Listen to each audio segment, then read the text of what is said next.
નમસ્કાર મિત્રો, સ્વાગત છે તમારું અમારી ચેનલ ગુજરાત ન્યૂઝમાં। આજના તાજા અને સૌથી મોટા સમાચાર જોઈએ તો મોદી સરકારની મોટી જાહેરાત। સરકારે ચૂંટણી પહેલાં ખેડૂતો માટે મોટી જાહેરાત કરી છે। સરકાર ખરીફ વાવણી નિમિત્તે ખેડૂતોને ખાતર પર મોટી સબસિડી આપશે। ગુરુવારે કેબિનેટની બેઠકમાં આ માટે 24,420 કરોડ રૂપિયાના બજેટને પણ મંજૂરી આપવામાં આવી હતી।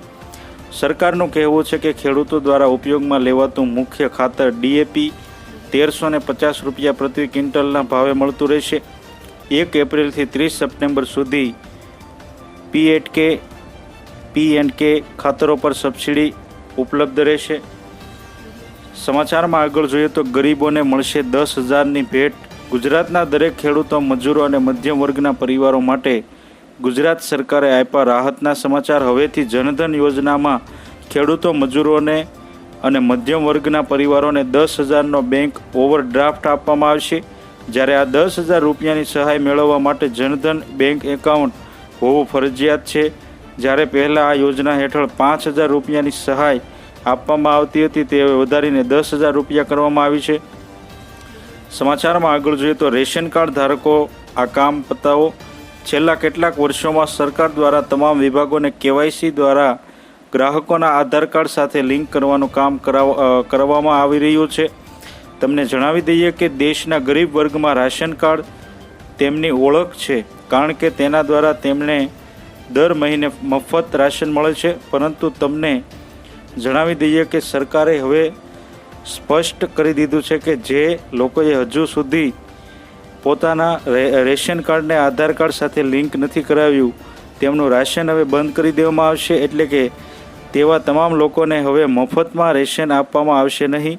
સરકારે તમામ રેશન કાર્ડને તમારા આધાર કાર્ડ સાથે લિંક કરવાની તારીખ 30 મે નક્કી કરી છે અને તે પહેલાં તમારે તમારા રેશન કાર્ડને તમારા આધાર કાર્ડ સાથે લિંક કરવું પડશે। સમાચારમાં આગળ જોઈએ તો આધાર કાર્ડ ઉપર 50,000 રૂપિયા। જો તમે મારી પાસે પણ આધાર કાર્ડ છે તો તમને મળશે ગેરંટી વગર 50,000 રૂપિયાની લોન। હાલમાં રાજ્યમાં લોકસભાની ચૂંટણી હોવાથી સરકારે પ્રધાનમંત્રી સ્વનિધિ યોજના હવે ડિસેમ્બર 2024 સુધી લંબાવવામાં આવી છે। અગાઉ તેની છેલ્લી તારીખ 31 માર્ચ 2023 હતી। આ યોજના હેઠળ નાના વેપારીઓ અને સ્ટ્રીટ વેન્ડર્સને લોન આપવામાં આવે છે। નાણાં મંત્રાલયે ટ્વિટર પર આ માહિતી આપી છે। જો કોઈ શહેરી વિક્રેતા, મજૂર અને કોઈ અન્ય નાગરિક કે કરિયાણા, રેડીમેડ અથવા તો ફળની દુકાન ખોલવા માંગે છે તો તેવા વ્યક્તિને આ યોજના હેઠળ લોનની રકમ આપવામાં આવે છે। જો તમે પણ આ યોજનામાં અરજી કરવા માંગતા હો તો જરૂરી ડોક્યુમેન્ટ સાથે અરજી કરવાની રહેશે। સમાચારમાં આગળ જોઈએ તો વિદ્યાર્થીઓને 25,000ની ભેટ।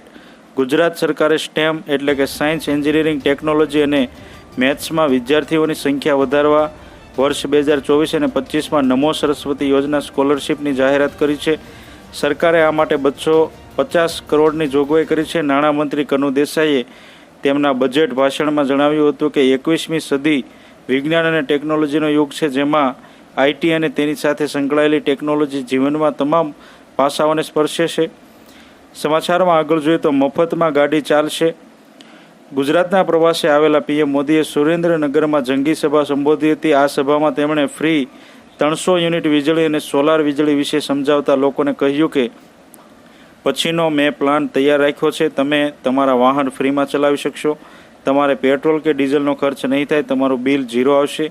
આવનાર સમયમાં PM ઇલેક્ટ્રોનિક વાહનોને લઈ સૂર્ય ઉર્જા ભરપૂર ઉપયોગ કરવાની યોજના ઘડી રહ્યા છે। સમાચારમાં આગળ જોઈએ તો ગેસ સિલિન્ડર ખુશખબર। ઓઇલ માર્કેટિંગ કંપનીઓએ લોકસભા ચૂંટણી વચ્ચે મે મહિનામાં પહેલા દિવસે સામાન્ય લોકોને રાહત આપી છે। કંપનીઓને 19 કિલો કોમર્શિયલ સિલિન્ડરની કિંમતમાં 19 રૂપિયાનો ઘટાડો કર્યો છે। નવી કિંમતો આજથી 1 મેથી દેશભરમાં લાગુ થઈ ગઈ છે। જોકે ઘરે વપરાતા 14.2 કિલોના ગેસ સિલિન્ડરની કિંમતમાં કોઈ ફેરફાર કરવામાં આવ્યો નથી।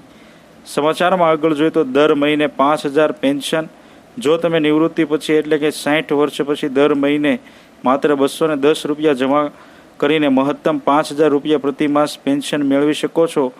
અને આ સરકારી યોજનાનું નામ છે અટલ પેન્શન યોજના, જેમાં દર મહિને ખાતરીપૂર્વક પેન્શન આપવામાં આવે છે। વર્તમાન નિયમો અનુસાર જો તમે મહિને 5,000 રૂપિયા પેન્શન મેળવવા માંગતા હો તો તમારે દર મહિને 210 રૂપિયાનું રોકાણ કરવું પડશે, અથવા તો જો તમે દર મહિને 1000 રૂપિયા પેન્શન મેળવવા માંગતા હો તો તમારે દર મહિને માત્ર 42 રૂપિયાનું રોકાણ કરવું પડશે, જ્યારે આ યોજનામાં 60 વર્ષ સુધી રોકાણ કરવાનું હોય છે. આથી જો તમે અમારી ચેનલમાં નવા છો તો અમારી ચેનલને સબસ્ક્રાઈબ કરી લેજો, જેથી તમને અમારા નવા વિડીયોની માહિતી મળતી રહે.